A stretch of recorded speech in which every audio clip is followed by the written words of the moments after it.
প্রিয় দর্শক, আপনাদের স্বাগত ইস্পাহানি মির্জাপুর জিরো আওয়ারে। বৈশাখী টেলিভিশনের সমসাময়িক বিষয়ভিত্তিক আলোচনার নিয়মিত আয়োজন ইস্পাহানি মির্জাপুর জিরো আওয়ার। টেলিভিশনের পর্দার পাশাপাশি বৈশাখী টিভির ফেসবুক পেজ এবং ইউটিউবেও অনুষ্ঠানটি দেখবার ব্যবস্থা রয়েছে। প্রতিদিনের মতো আজও নির্ধারিত একটি বিষয়ে কথা হবে আমন্ত্রিত অতিথিদের সঙ্গে। আজকের আলোচনার শিরোনাম বিএনপির প্রত্যাশিত সংস্কার ও নির্বাচিত সরকার। কথা বলার জন্য দুজন অতিথি আমাদের মাঝে উপস্থিত রয়েছেন, তাদের সঙ্গে পরিচয় হয়ে নিচ্ছি। আমার ডানে প্রথমে আছেন TVN24-এর প্রধান সম্পাদক নাজমুল আশরাফ। ধন্যবাদ আপনাকে।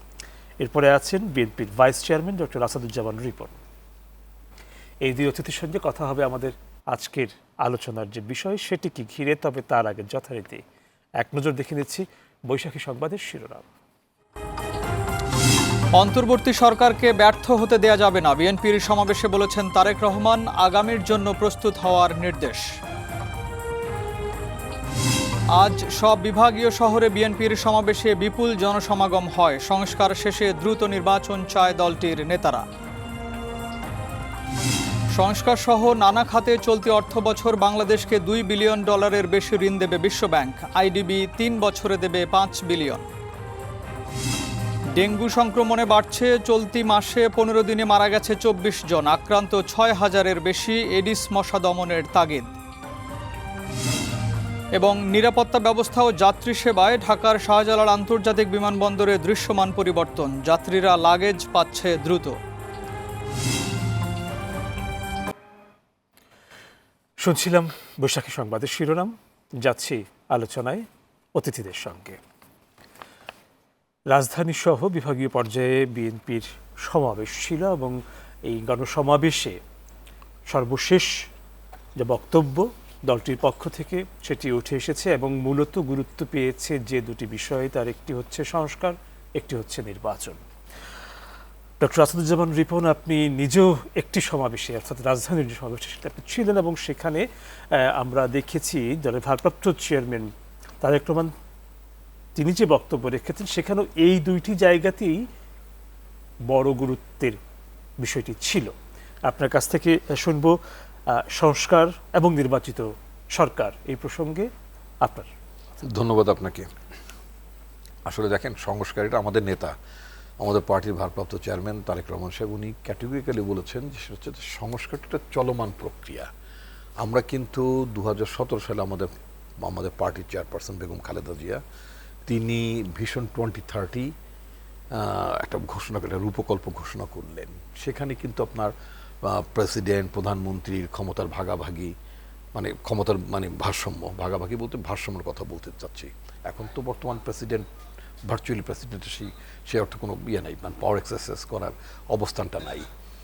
তো তারপরে আপনার দ্বিকক্ষ বিশিষ্ট পার্লামেন্ট, তারপরে সংখ্যানুপাতে আপনার পার্লামেন্টের প্রতিনিধিত্ব, নানা বিষয়গুলো একটা টেকসই গণতান্ত্রিক ব্যবস্থা এবং রাষ্ট্রের যে আপনার একটা গণতান্ত্রিক চরিত্র।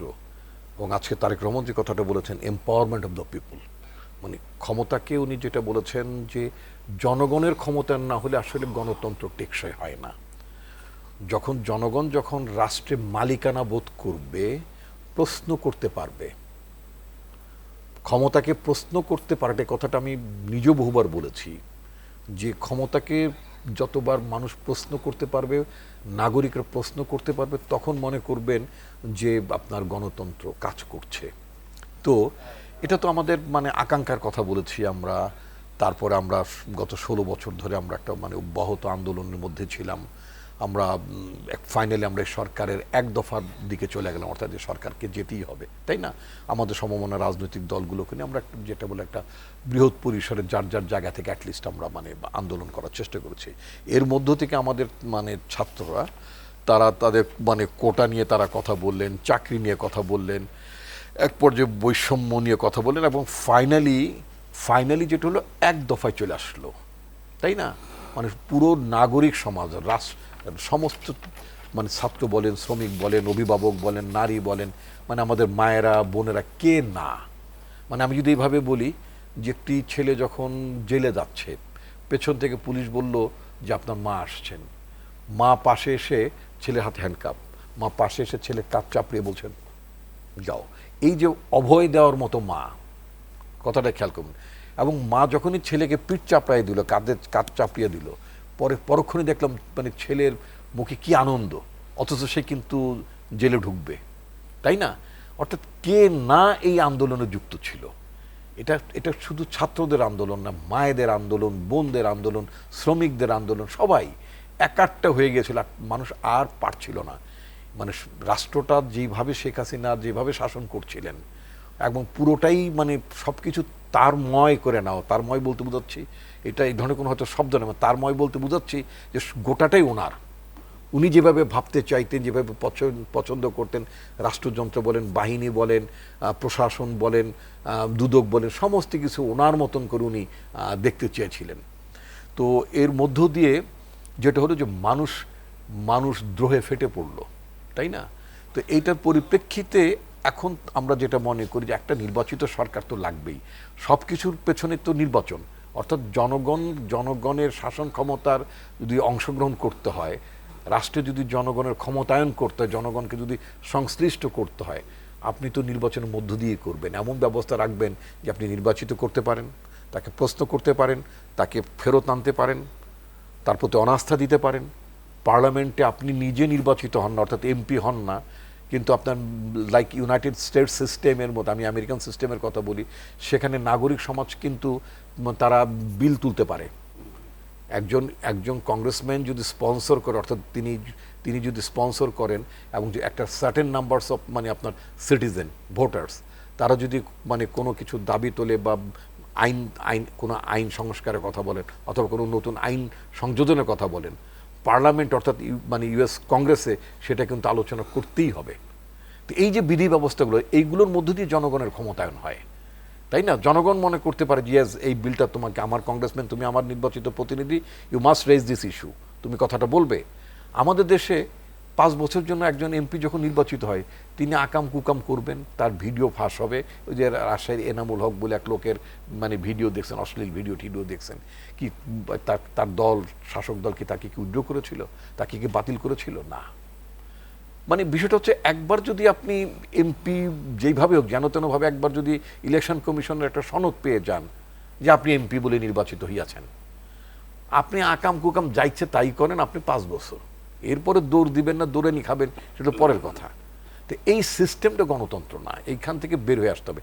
এটার জন্য আমরা বলেছি সংস্কার। এই সংস্কারটা 17 সালে আমার নেত্রী বেগম খালেদা জিয়া বলেছেন, তারপর তারেক রহমান সাহেব এটা মানে 31 দফা অন্যান্য সকল রাজনৈতিক দলগুলোর সাথে বসে 31 দফা ফাইনাল করেছেন। গতকালকে তিনি সমাবেশে যেটা বলেছেন যে 31 দফা ফাইনাল না, এটা হচ্ছে সংস্কারটা একটা চলমান প্রক্রিয়া। যেমন ধরুন আমরা বলেছি 2 টার্মের বেশি কেউ প্রধানমন্ত্রী হবেন না, বলেছে। আমাদের কথার মধ্যে আছে যে মানে ইন্টারপ্রিটেশনে বলা আছে যে মানে কনজিকিউটিভলি 2 বছরের বেশি না। এখন মনে করেন, এখন আপনি প্রশ্ন তুলতে পারেন যে আচ্ছা ঠিক আছে, 2 বছর, প্রেস ক্লাবের নিয়ম আছে 2 বছর পরপর 2 বার নির্বাচিত হয়, মাঝখানে একবার গ্যাপ দিলে আবার ইলেকশন করা যায়। এখন যদি আপনি বলেন না, গ্যাপ গোপ হবে না, আমেরিকান সিস্টেমের মতো, ওয়ান্স ক্লিনটন, বারাক ওবামা যেমন 2 টার্ম করেছে, তারপরে ওয়ালাইকুম সালাম, থ্যাংক ইউ, 2 বারের বেশি করতে পারবেন না।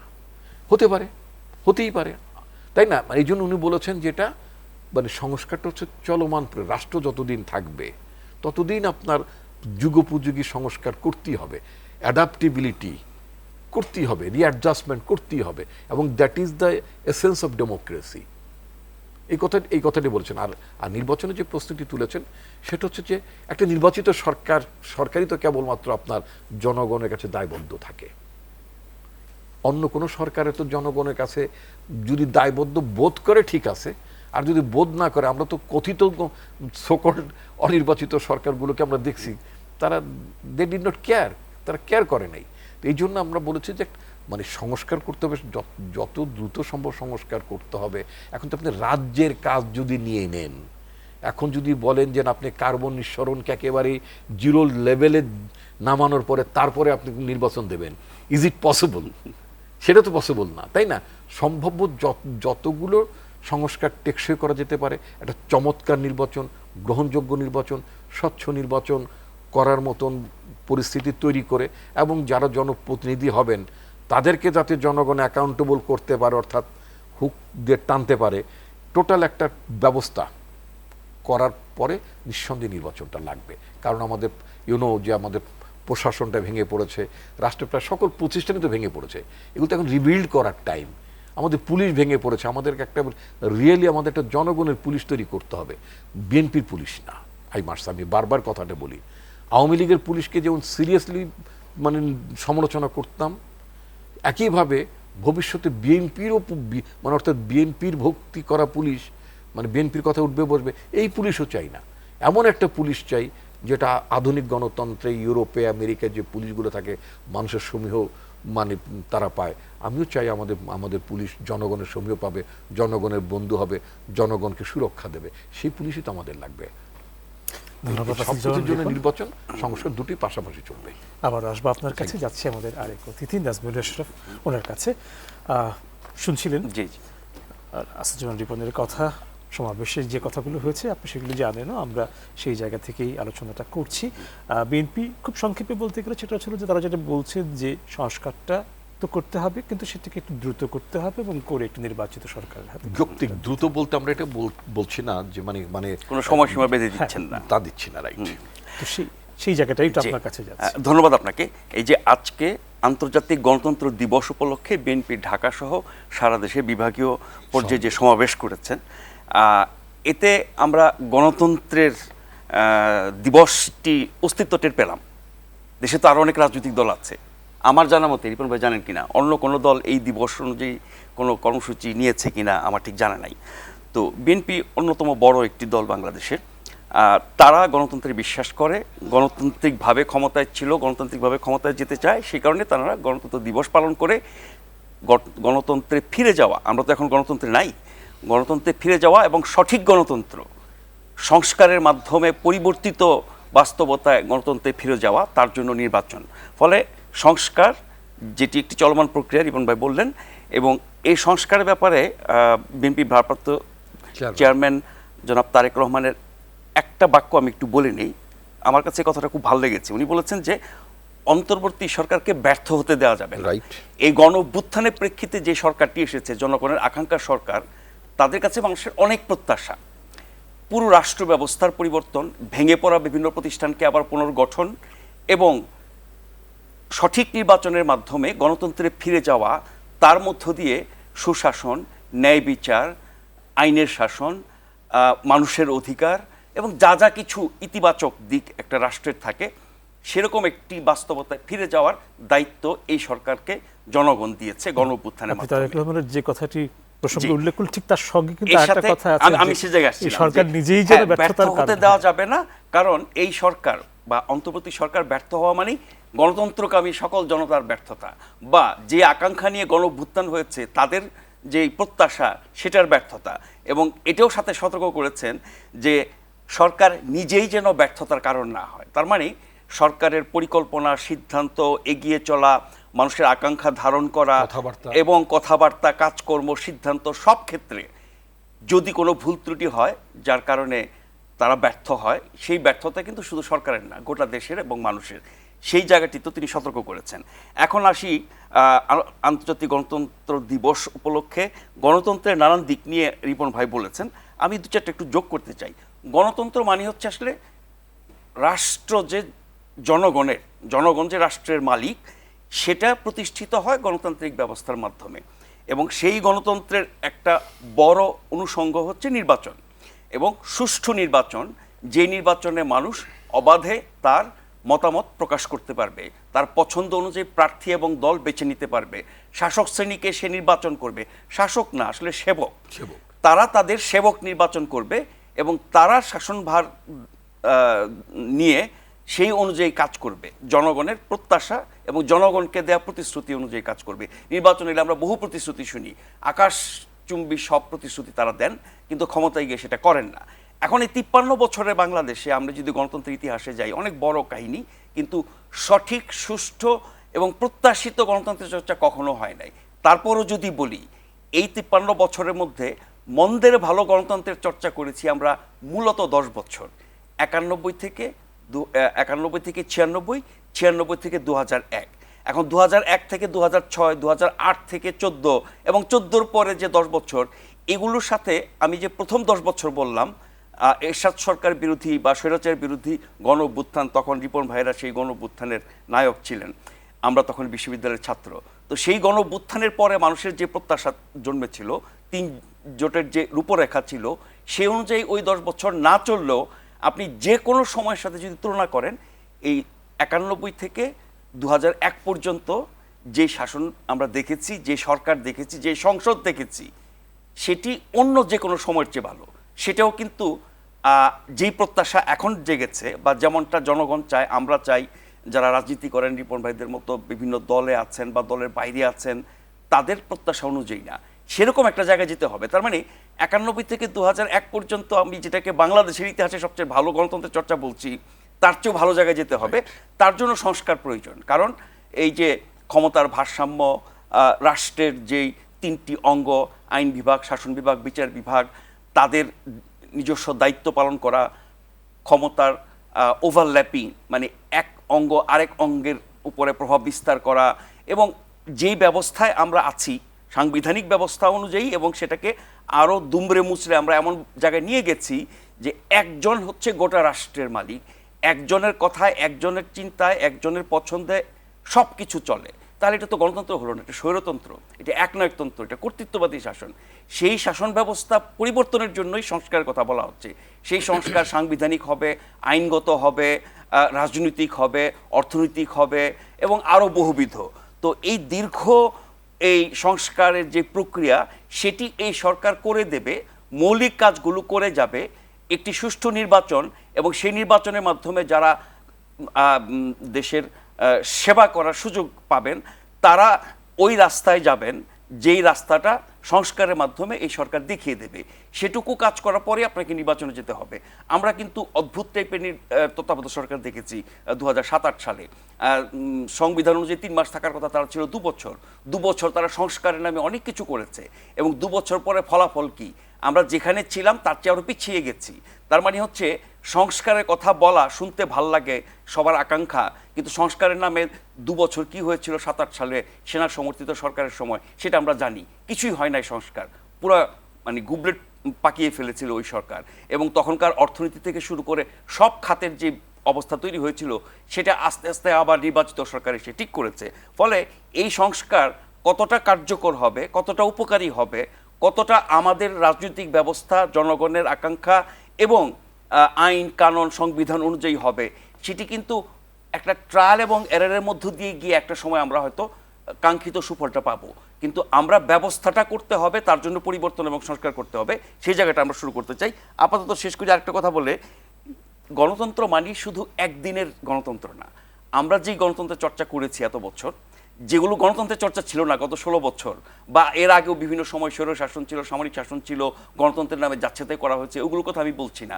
সেগুলো যদি বাদও দেই, সুষ্ঠু নির্বাচনের মাধ্যমে কোনো একটি দল নির্বাচিত হয়ে তারা কি গণতন্ত্র বলতে যা বোঝায়, গণতন্ত্র মানে জনগণের শাসন, গণতন্ত্র মানে হচ্ছে জবাবদিহিতা, গণতন্ত্র মানে হচ্ছে স্বচ্ছতা, এবং আপনাকে আমার পছন্দ হয় নাই, আপনাকে 5 বছর মানে সর্বোচ্চ মেয়াদে 5 বছরের জন্য নির্বাচিত করেছি, এর অর্থ এই না আপনি যে কোনো মূল্যে 5 বছর থাকবেন এবং যা খুশি করবেন, আমার কাছে ফিরবেন না, জবাবদিহিতা নেবেন না, আমার পছন্দ ইচ্ছা অনুযায়ী চলবেন না। আজকে আপনাকে আমি বলেছি যে হ্যাঁ আমি আপনাকে চাই, কারণ আপনি এই কাজ করবেন। আপনি যখন এগুলো করেন নাই, তখন আপনার বিরুদ্ধেও আমার দাঁড়ানোর সুযোগ থাকবে। সেটি আন্দোলনের মাধ্যমে সরকারকে পদত্যাগ করা পদত্যাগে বাধ্য করা থেকে শুরু করে, যেটি রিপন ভাই বলছিলেন আমেরিকা যেটা আছে রিকল সিস্টেম, আপনি 5 বছর জন্য নির্বাচিত হয়েছেন, কিন্তু আপনার এলাকার একটা বড় সংখ্যক ভোটার যদি মনে করে যে না আপনি 5 বছর থাকার যোগ্য না, আপনি যেটা করতে বলেছিলেন সেটা আপনি করছেন না, প্রত্যাশা পূরণ করছেন না, তখন রিকল হয়। ওইটা এক ধরনের রান অফ নির্বাচন, দুঃখিত, মানে প্রত্যাহার করে নেওয়া, তাকে প্রত্যাহার করে নেওয়ার জন্য আরেকটা নির্বাচন হয়, এবং সেই নির্বাচনে যদি তিনি আস্থা না পান বা জিততে না পারেন, তখন তাকে সরে যেতে হয়, মানে নির্দিষ্ট মেয়াদের আগে আপনি যেতে হয়। ঠিক একইভাবে আমরা জানি গণতন্ত্রে কিন্তু মধ্যবর্তী নির্বাচনের ব্যবস্থা আছে। এটি আমি একটি ব্যক্তি বা একজন সংসদ সদস্যের কথা বললাম বা একজন জনপ্রতিনিধির কথা বললাম, কিন্তু যেই দলটি বা যারা মিলে দেশ শাসন করেন, যারা সংখ্যাগরিষ্ঠ থাকেন সংসদে, তাদের সবার বিরুদ্ধে যদি জনগণের ইচ্ছা প্রতিফলনটা এরকম হয় যে তারা ভালো কিছু করছে না, তখন মধ্যবর্তী নির্বাচন চাইতে পারে, তার জন্য গণতান্ত্রিকভাবে আন্দোলন করতে পারে। কিন্তু এই সব কিছুর চর্চা যেহেতু বহু বছর আমরা দেখি নাই, গণতন্ত্রের নামে ফ্যাসিবাদ, স্বৈরাচার, একনায়কতন্ত্র, কর্তৃত্ববাদী শাসন দেখেছি। এক ব্যক্তির ইচ্ছায় কতিপয় ব্যক্তির লুটপাট এবং দখল থেকে শুরু করে যত রকমের অপকর্ম হতে পারে রাষ্ট্র ক্ষমতা ব্যবহার করে এবং তার পেছনে অন্য দেশের শক্তি ব্যবহার করে, তার সব কিছুরই চর্চা আমরা দেখেছি। সেই জায়গা থেকে আদর্শিক গণতন্ত্রের জায়গা ফিরে যাওয়া কিন্তু চারটিখানি কথা না। আপনি রাতারাতি সব কিছু 180 ডিগ্রি পাল্টে ফেলতে পারবেন না, কিন্তু সেই যাত্রাটা শুরু করতে পারেন এবং সেই পথটা তৈরি করতে পারেন এবং সেই পথে হাঁটা শুরু করতে পারেন। এই হাঁটার কাজটা অন্তর্বর্তী সরকার করে দিয়ে যাবে। এরপর জনগণ যাদেরকে নির্বাচিত করবে, শাসনভার যাদের হাতে তুলে দেবে, তারা সেই পথে হাঁটবেন। যদি না হাঁটেন, বাংলাদেশের মানুষ কিন্তু দেখিয়ে দিয়েছে তাদের পছন্দ না হলে তারা চাইলে সরকারকে শুধু ফেলে দিতে পারে না, দেশ থেকে বিতাড়িতও করতে পারে। ধন্যবাদ। আমাদের একটা বিরতির সময় হয়ে গেছে, বিরতির পর আবারও ফিরছি আপনাদের কাছে। প্রিয় দর্শক, ইস্পাহানি মির্জাপুর 0 আওয়ারে সময় হলো একটা বিরতির, ফিরবো অল্প সময়ের ভেতর, আশা করি সঙ্গেই থাকবেন।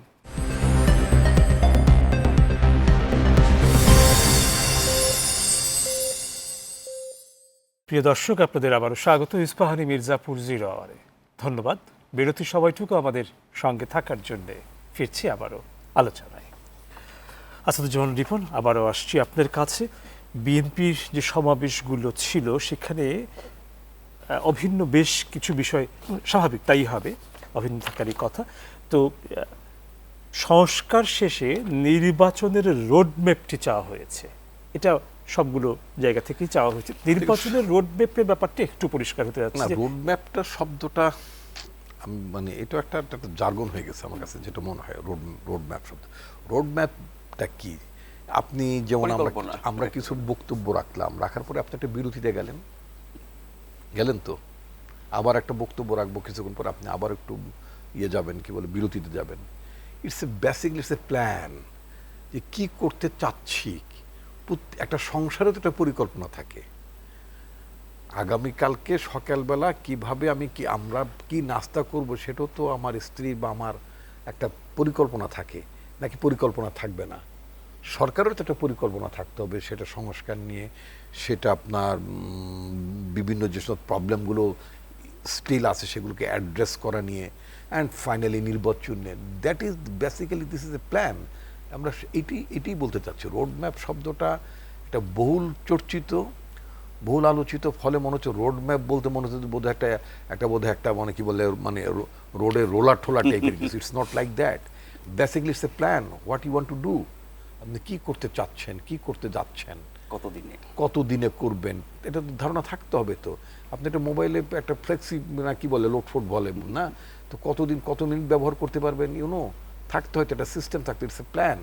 ওই প্ল্যানটার কথা আমরা বলছি, এটা মানে অন্য কিছু না।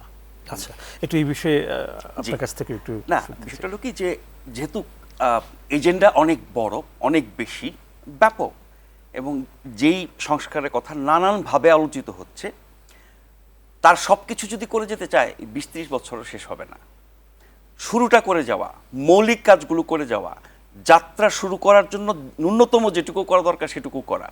তাহলে সেই যাত্রা শুরু করার জন্য প্রথমে বললাম যে একটি সুষ্ঠু নির্বাচন, এবং শুধু নির্বাচন হলেই হবে না, আমার নির্বাচন পদ্ধতি, জাতীয় সংসদের যেই প্রতিনিধিত্বমূলক নাকি দ্বিকক্ষ বিশিষ্ট আমার স্থানীয় সরকার প্রতিষ্ঠান, আমরা গণতন্ত্রের কথা বলি, সব কিছু কিন্তু কেন্দ্রীভূত থাকে আমাদের। এই যে বললাম যে আমাদের শাসন ব্যবস্থা এক ব্যক্তি বা এক দল বা কতিপয় ব্যক্তির হাতে সকল ক্ষমতা থাকে কেন্দ্রীয়ভাবে। সেটার যেমন ভাগাভাগি হয় না, জবাবদিহিতা, স্বচ্ছতা তো দূরের কথা, যে কারণে দুর্নীতি অনিয়ম হয়। ঠিক একইভাবে গণতন্ত্র কি শুধুমাত্র কেন্দ্রের ব্যাপার, শুধুই কি জাতীয় সংসদের ব্যাপার, শুধুই কি মন্ত্রিসভার ব্যাপার? এটি একেবারে তৃণমূল থেকে শুরু করার ব্যাপার। যেমন করে রাজনৈতিক দলগুলোর ভিতরে, ঠিক একইভাবে শাসন ব্যবস্থায়। তাহলে আমাদের স্থানীয় সরকারের একেবারে তৃণমূল পর্যায়ের প্রতিষ্ঠান হচ্ছে ইউনিয়ন পরিষদ, তারপরে আছে আমাদের পৌরসভা, আছে উপজেলা, আছে জেলা পরিষদ, আছে সিটি কর্পোরেশন। এরকম যতগুলো স্থানীয় সরকার প্রতিষ্ঠান আছে, প্রত্যেকটার কাঠামোকে যদি আপনি জাতীয় সংসদের আদলে চিন্তা করেন, তাহলে সেখানেও একইভাবে নির্বাচিত হওয়া এবং সেই নির্বাচিত প্রতিনিধিরা তাদের জবাবদিহিতা, স্বচ্ছতা থেকে শুরু করে সব ধরনের কাজগুলো একইভাবে করবেন। তার মানে গণতন্ত্রের চর্চা সেটি জাতীয় সংসদে যেভাবে হবে, ইউনিয়ন পরিষদে সেভাবে হবে, সব স্তরে সেভাবে হবে, এবং স্থানীয় সরকার প্রতিষ্ঠানের স্বাধীনতা নিয়ে, তাদের ক্ষমতা নিয়ে, তাদের কর্তৃত্ব নিয়ে আমরা অনেক কথা শুনি, বহু বছর ধরে শুনে আসছি। কিন্তু যখন যারা কেন্দ্রে ক্ষমতায় থাকেন, তারা স্থানীয় সরকার প্রতিষ্ঠানে যারা নির্বাচিত হন জনপ্রতিনিধি, এবং স্থানীয় সরকারের যা কর্তৃত্ব, আওতা, দায়িত্ব সব কিছু তাদের হাতে কেন্দ্রীভূত থাকে। এমপিরাই কিন্তু ওখানকার সব কিছুর মালিক।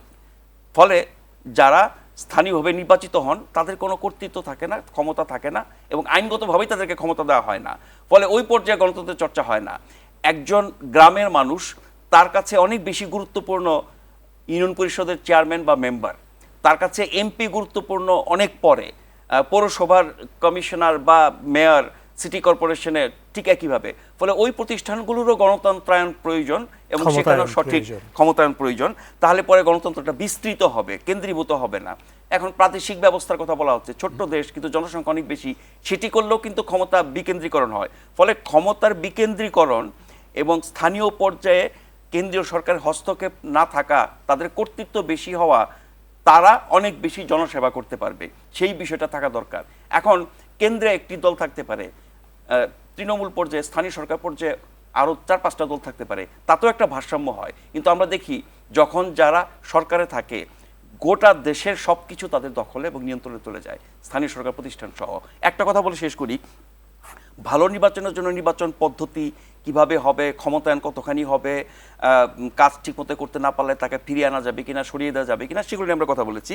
কিন্তু আপনি কাকে প্রার্থী করছেন, যেহেতু সংখ্যাগরিষ্ঠ মানুষের সমর্থন দুঃখিত পেলে একজন পাশ করতে পারে, ফলে আমাদের বড় দলগুলো শুধুমাত্র ভোটকে পাবে সেই বিবেচনা করে মানুষটাকে, তিনি নির্বাচিত হলে কি করবেন, তিনি কতটা দুর্নীতি করবেন, তিনি কতটা জনস্বার্থে কাজ করবেন বা জনদরদি হবেন বা হবেন না, সেগুলোর চেয়ে তার প্রতি মানুষের সমর্থন কতখানি, কে পাশ করতে পারবে, কাকে জিতিয়ে আনা যাবে, সেই পুরনো কথা, সেটাকে বিবেচনা করে।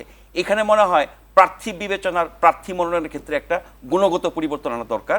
ঠিক আছে, আপনার ভালো একজন প্রার্থী যদি জিতে আসতে পারে খুবই ভালো, না জিততে পারলে সমস্যা নাই, জনগণ তো জানবে যে এই দল এই ধরনের প্রার্থী দিয়েছে, তাতে করে দলেরও একটা উপকার হবে, রাজনীতির একটা উপকার হবে। কিন্তু আপনি কি বলবো, নানাবিধ অপরাধে অভিযুক্ত বা প্রমাণিত অপরাধী এরকম লোকজনকে আপনি দেন, তারা ভোট পেয়ে নির্বাচিত হয় এবং তারা কিন্তু ভালো জনপ্রতিনিধি হয় না। সেই জায়গাটিতেও তাদের পরিবর্তন দরকার। এবং আমাদের প্রত্যাশা, এই সংস্কার শেষে যে নির্বাচনটি হবে নতুন ব্যবস্থায় এবং পুরো শাসন কাঠামো ব্যবস্থা এবং গণতন্ত্রের জন্য, সুশাসনের জন্য, ন্যায় বিচারের জন্য, মানুষের অধিকার নিশ্চিত করার জন্য যা যা পরিবর্তন হবে, সেই বাস্তবতায় যারা দায়িত্ব নেবেন, যারা নির্বাচিত হবেন, যাদেরকে মানুষ ক্ষমতায় বসাবে, তারা শুধুমাত্র সেবক হিসেবে এই কাজটি করবেন, এটা ভেবে যে কোনো মুহূর্তে জনগণ তাদের নাও চাইতে পারে, এই ভয়টা থাকলে তারা আর অপরাধ করবেন না। ধন্যবাদ। আমাদের আরো একটা বিরতির সময় হয়ে গেছে, ফিরবো আবার আপনাদের কাছে বিরতির পর। প্রিয় দর্শক, ইস্পাহানি মির্জাপুর 0 আওয়ারে সময় হয়েছে আরো একটা বিরতির। ফিরবো অল্প সময়ের ভেতর, আশা করি সঙ্গেই থাকছেন।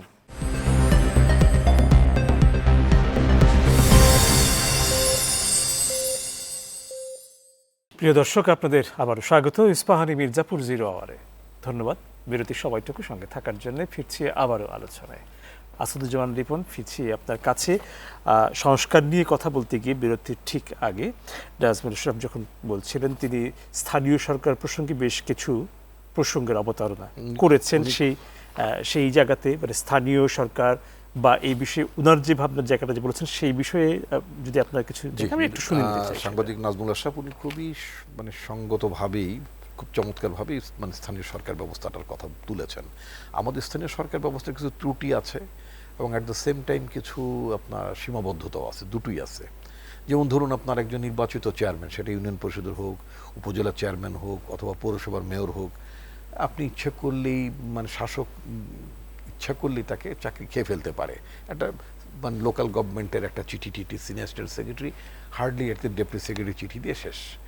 আচ্ছা, তারপর উনি ফাইকোর্টে যান বটে, কিন্তু যে খুব ফলতে হয় তা না, মোটামুটি মেয়াদ শেষের আগ দিয়ে হয়তো হয়।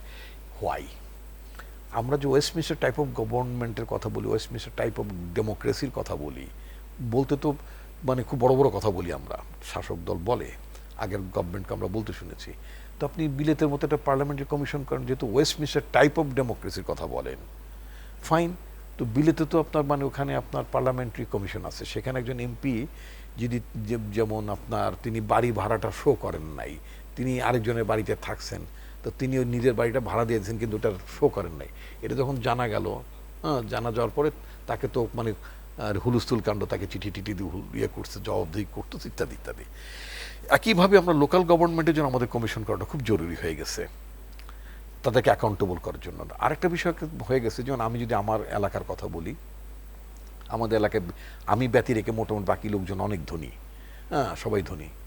তো এরা অনেকে শখে মানে একটা ভাবসাবের জন্য অনেকে চেয়ারম্যান হতে চান, এলাকায় যান না অনেকেই।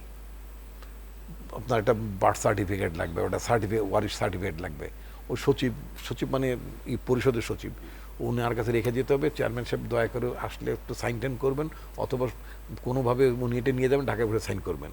এটা হুলস্থুল কাণ্ড কারখানা, মানে এটা কোনো জবাবদিহিতা নাই। But you are a chairman, আপনি জনগণের কাছে ভোট নিচ্ছেন, কিন্তু জনগণ আপনার সেবা পাচ্ছে না, যেটা সেবকের কথা উনি বলেছেন।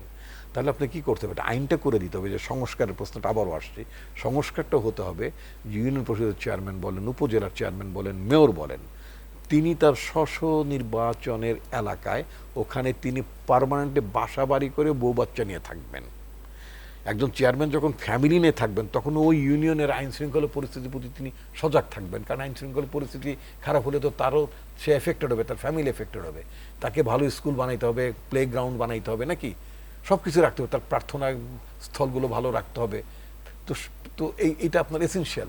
উপজেলা চেয়ারম্যানও তাই, আপনি তাকে একটা 1-1.5 কোটি টাকা দাম একটা গাড়ি দিচ্ছেন, বেতন দিচ্ছে, বেতন কত দেন ঠিক জানি না এক্স্যাক্টলি, তার জন্য বাসাও আছে।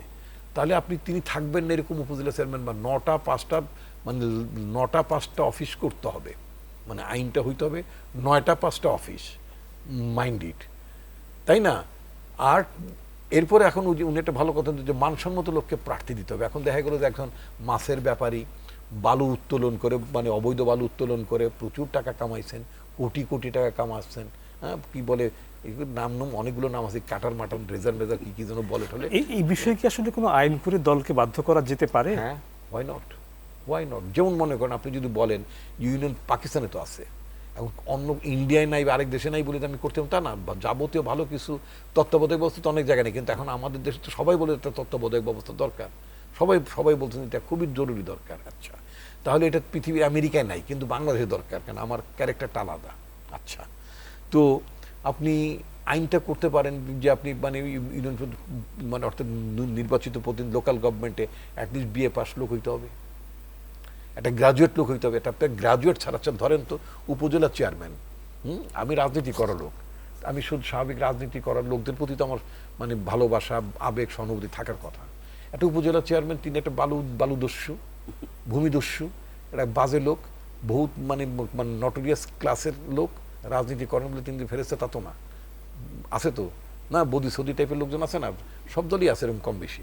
এই লোকগুলোর একজন আপনি টাকা টোকা খরচ করে তিনি বাহিনী বুহিনী আছে, মোটরসাইকেল চালাইছিল, একটা হুলস্থুল কাণ্ড কারখানা। আমার পার্টি কিন্তু নির্দেশ দিয়েছে, আমি আগে কয়েকটা জেলাতে যেতাম, যখন যাওয়ার সময় কিন্তু সামনে হুন্ডা, আমি stop, I don't like it. আমি কে আমি তো একজন রাজনীতি করার লোক, আমার সামনে এতগুলো মোটরসাইকেল থাকবে কেন? আমি যাব না। Finally I am very much happy যে আমার পার্টির অ্যাক্টিং চেয়ারম্যান তারেক রহমান সাহেব ক্যাটেগরিক্যালি নির্দেশন, কোনো নেতা সফরে গেলে তার আগে কোনো হোন্ডা বাহিনী বহরঠর থাকতে পারবে না। নেতাকে জনগণের নেতা হইতে হবে, ওই গুন্ডা পান্ডা সন্ডা এই সমস্ত মানে ভাবসাব দেখানো যাবে না, পাবলিক নিউসেন্স করা যাবে না, পাবলিক বিরক্ত হোক, রাস্তাঘাট জ্যাম হয়ে যাক, এগুলো করা যাবে না। It is his directives. আচ্ছা, তো হাউবার এখন আমি যেটা বলতে চাচ্ছিলাম, একটা উপজেলা চেয়ারম্যান মাস্টার্স করলেন, বিসিএস পরীক্ষা দিলেন, অফিসার হলেন ইত্যাদি, অনেক, সবাই তো আর খারাপ না, অনেকেই তো ভালো আছেন, সবাই তো আর আবেদ আলী মানে সার্ভিস কমিশনের লোক না, এর মধ্যে বাংলাদেশ সিভিল সার্ভিসের লোকও তো আছেন। আমি তো বাংলাদেশ সিভিল সার্ভিস বলতে যারা জেনুইনলি পরীক্ষা দিয়ে মানে চোরাই প্রশ্ন দিয়ে 2 নম্বরই করে ভুয়া মুক্তিযোদ্ধা সেজে চাকরি না। একটা আছে আবেদ আলী বলে একটা লোকের নাম শুনছেন না, ড্রাইভার, এটার নাম হচ্ছে আবেদ আলী সিভিল সার্ভিস, আর এটা হচ্ছে অরিজিনাল বাংলাদেশ সিভিল সার্ভিস।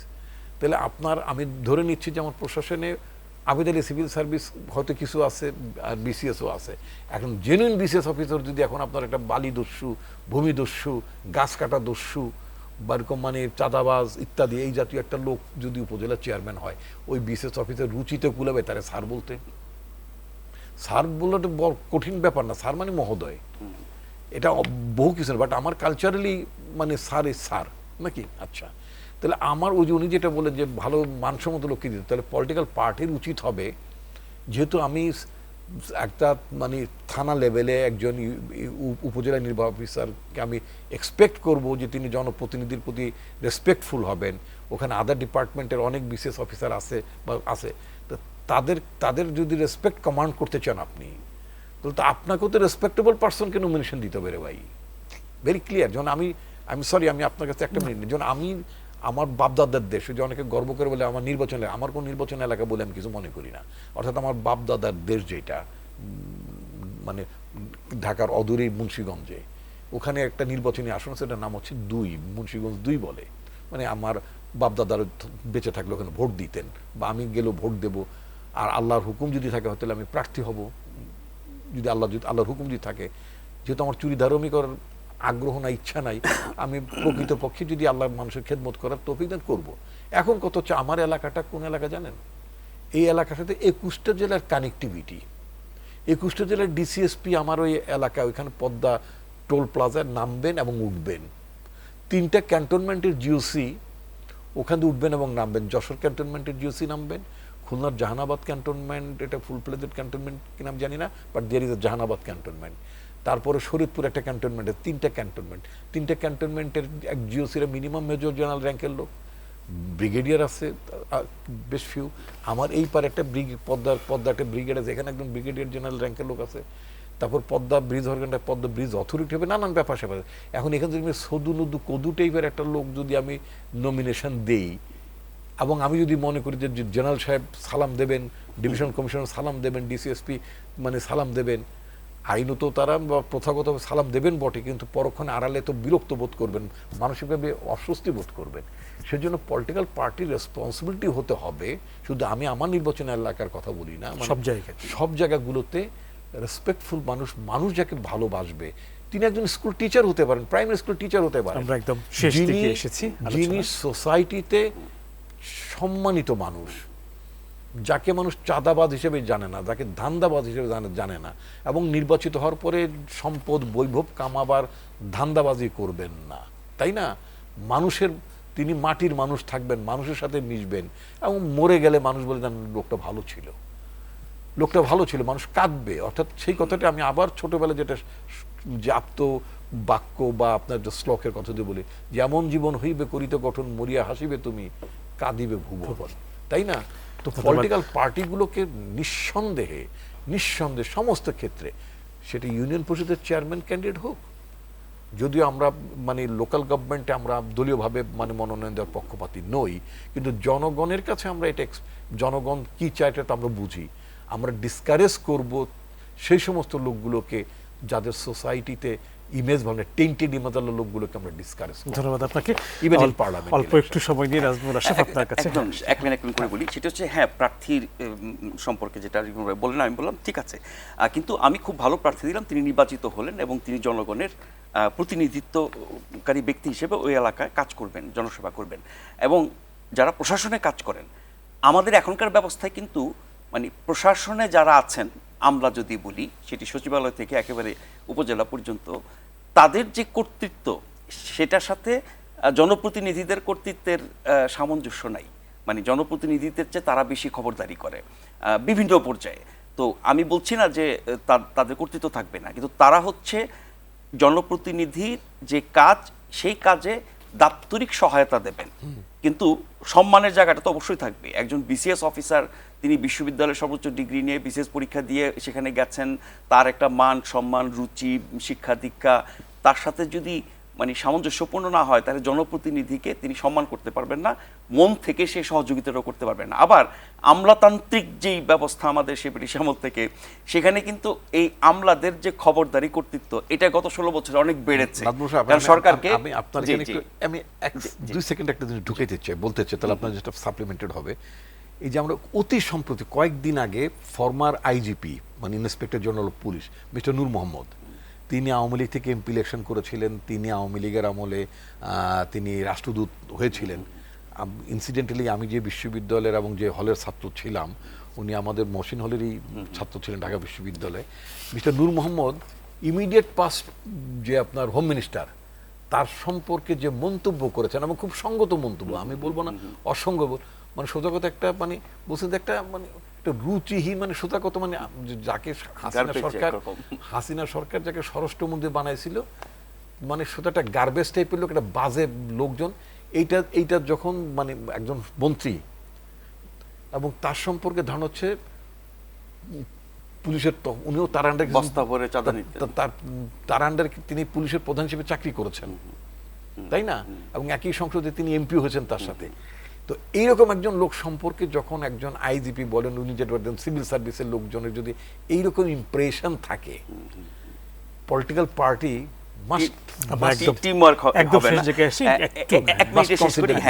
ফলে এই সম্পর্কটা মানে জনপ্রতিনিধি এবং প্রশাসনের লোকের মধ্যে পারস্পরিক সম্পর্ক এবং কর্তৃত্বের যেই ভাগাভাগিটা, এটা যেমন গুরুত্বপূর্ণ। আর জবাবদিহিতা গণতন্ত্রের মূল কথা, আমরা গণতন্ত্র দিবস আলোচনা করছি। জাতীয় সংসদের যে স্থায়ী কমিটিগুলো আছে, সেই কমিটিগুলো কার্যকর না, সেই কমিটিগুলো কি করে মানুষ জানে না, অথচ জবাবদিহিতার সবচেয়ে বড় জায়গা হচ্ছে এটা। একই ব্যবস্থা কিন্তু স্থানীয় সরকার প্রতিষ্ঠানগুলোর মধ্যে আছে, সেই কাজটি করতে হবে। জবাবদিহিতার একটা বড় জায়গা হচ্ছে গণমাধ্যম। গণমাধ্যম নিয়ে বহু কথা আছে, আমাদের বিরুদ্ধে বহু অভিযোগ, সবই ঠিক আছে, কিন্তু গণমাধ্যমকে যদি আপনি স্বাধীন না করেন, গণমাধ্যম আপনি কাকে দিচ্ছেন, কোন মালিককে দিচ্ছেন, কোন বিবেচনা দিচ্ছেন, সে গণমাধ্যমের কতটা ব্যবহার বা অপব্যবহার করছে, গণমাধ্যম কর্মীদের কি ধান্দা স্বার্থ আছে, কিছু মানুষের জন্য গোটা প্রফেশন এখন কলঙ্কিত হচ্ছে, সেই জায়গাটি তো বড় ধরনের সংস্কার দরকার। এবং গণমাধ্যম যদি স্বাধীন হয়, সংসদে যদি গণতন্ত্রের চর্চা হয়, স্থানীয় সরকার প্রতিষ্ঠানে যদি সেটি হয়, নির্বাচন সুষ্ঠু হয়, মানুষের কাছে জবাবদিহি এবং স্বচ্ছতা নিশ্চিত হয়, তাহলে গণতন্ত্রের সুফল মানুষ পাবে। ধন্যবাদ দুজনকে। আজকের মতন বিদায় দিচ্ছি। প্রিয় দর্শক, বিদায় নিচ্ছি আপনাদের কাছ থেকে। কাল আবারও দেখা হবে ইস্পাহানি মির্জাপুর 0 আরে কথা হবে অন্য কোনো বিষয়ে। সে পর্যন্ত সবাই ভালো থাকবেন, সুস্থ থাকবেন। শুভরাত্রি।